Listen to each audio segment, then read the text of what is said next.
नाजरीन अस्सलाम वालेकुम। इनसाइड न्यूज़ के नए प्रोग्राम के साथ मैं हूं इब्राहिम राजा और आज हम आपको बताएंगे कि तानिया एदरूस इस्तीफ़ा देने से पहले क्या 3 ख़ास काम कर रही थीं, उनके बारे में वज़ीर आज़म इमरान खान को एक ख़ास ईमेल किसने भेजी, वो कौन से वफाकी वज़ीर थे जो तानिया एदरूस से बहुत ज़्यादा नालां और नाराज़ रहते थे, और इसके साथ साथ आपको ये भी बताएंगे कि तानिया एदरूस की इमरान खान से पहली मर्तबा कब और कहाँ मुलाकात हुई और इस मुलाकात में वज़ीर आज़म ने तानिया एदरूस से क्या कहा था। अगर आप इस खबर की तफसील जानना चाहते हैं और आने वाले दिनों में भी अहम मामलात से आगाह रहना चाहते हैं तो हमारे चैनल को सब्सक्राइब कीजिए। और अब बात करते हैं आज के मौजू पर, यानी तानिया एदरूस इस्तीफ़ा देने से पहले क्या 3 ख़ास काम कर रही थीं और उनके बारे में वज़ीर आज़म को क्या ईमेल भेजी गई थी। लेकिन इससे पहले आपको तानिया एदरूस का जो पस मंज़र है, मुख्तसर मगर दिलचस्प, उस पस मंज़र से आगाह करते हैं ताकि आपको ये पूरा मामला आसानी से समझ आ सके। तो आपको बताएं कि तानिया एदरूस कोई 20 साल पहले पाकिस्तान छोड़कर बैरून मुल्क सेटल हो गई थी, यानी बैरून मुल्क उन्होंने रिहाइश अख्तियार कर ली थी और उनके पास मारूफ अमरीकी यूनिवर्सिटियों की डिग्रीज़ हैं। और जब वो अमेरिका में थी तो उस वक्त वो गूगल कंपनी में ग्लोबल बिजनेस ऑर्गेनाइजेशन में एक लीडर के तौर पर काम कर रही थी। और आपको यहाँ ये भी बताना ज़रूरी है कि गूगल जैसी आलमी कंपनियों और जो इंफॉर्मेशन टेक्नोलॉजी की दीगर आलमी कंपनियां हैं उनमें भारतीय एग्जेक्टिव्स की तादाद तो बहुत ज़्यादा है, यानी इन कंपनियों में आला ओहदों पर जो भारतीय काम कर रहे हैं उनकी तादाद तो बहुत ज़्यादा है, लेकिन इन कंपनियों में आला ओहदों पर काम करने वाले जो पाकिस्तानी हैं, यानी एग्जेक्टिव लेवल पर काम करने वाले पाकिस्तानी, उनकी तादाद बहुत कम है। और तानिया एदरूस उन चंद पाकिस्तानियों में से थी जिनको ये एजाज़ हासिल था कि वो गूगल जैसी बड़ी आलमी कंपनी में एक एग्जेक्टिव के तौर पर काम कर रही थी। उसके बाद तकरीबन कुछ 7 साल पहले तानिया एदरूस को पाकिस्तान में गूगल की प्रोडक्ट्स लॉन्च करने की जिम्मेदारी दी गई गूगल कंपनी की जानिब से, और यूं वो अमेरिका से सिंगापुर चली गई और सिंगापुर में वो जनूबी एशिया के लिए अपने शोबे की कंट्री मैनेजर थीं। अब आते हैं ज़रा इस मामले पर कि तानिया एदरूस इस्तीफ़ा देने से पहले क्या 3 ख़ास काम कर रही थीं। लेकिन उससे पहले आपको कुछ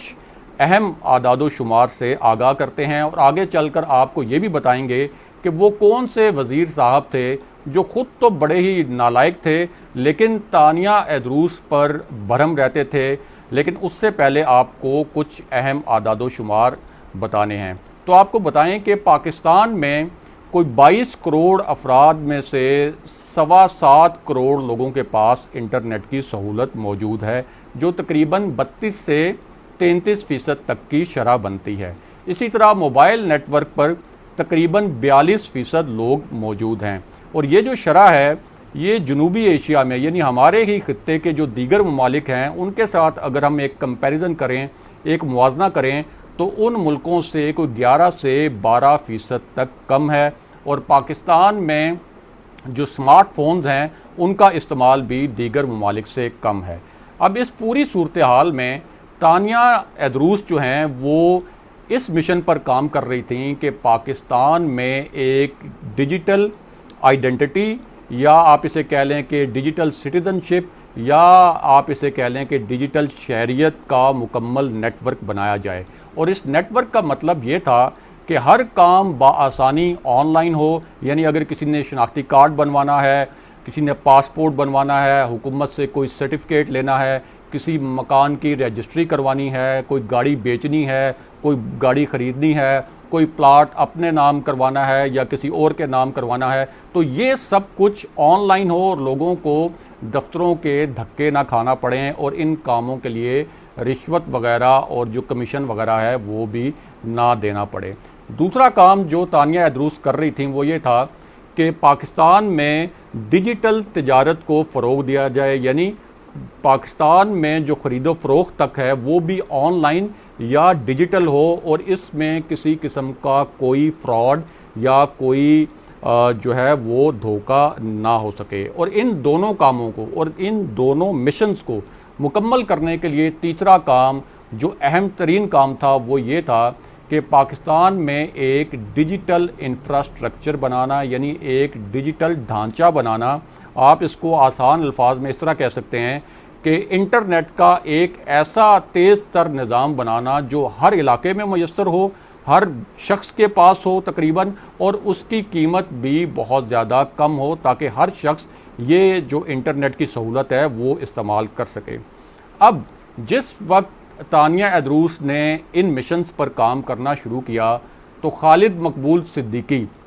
जिनका ताल्लुक MQM से है और वो पहले IT के मिनिस्टर थे, यानी इंफॉर्मेशन टेक्नोलॉजी के मिनिस्टर थे, तो वो तानिया एदरूस से बहुत नाला रहते थे, उनसे बहुत नाराज़ रहते थे कि वो IT मिनिस्ट्री में यानी IT की वजारत में मुख्तलिफ बड़े बड़े इदारों के सरबराहान से मुलाकातें करती हैं, उनके बोर्ड ऑफ डायरेक्टर्स से मुलाकातें करती हैं और वज़ीर-ए-आज़म इमरान खान को बराह रास्त और डायरेक्ट जो है उन्हें वो रिपोर्ट्स पेश करती हैं। तो इसलिए खालिद मकबूल सिद्दीकी ये समझते थे कि वो उनकी वजारत में शायद कोई मुदाखलत कर रही हैं और उनसे वो बहुत ज़्यादा ज़िच रहते थे। अब यहाँ आप अंदाज़ा कर लें कि एक तरफ इतनी पढ़ी लिखी प्रोफेशनल माहिर खातून और दूसरी जानिब खालिद मकबूल सिद्दीकी का एक आप इसे एहसास कमतरी कहें या आप इसको कोई भी नाम लें, लेकिन वो तानिया एदरूस के काम की वजह से उनसे नाला थे। बहरहाल अब आपको बताते हैं कि जब तानिया एदरूस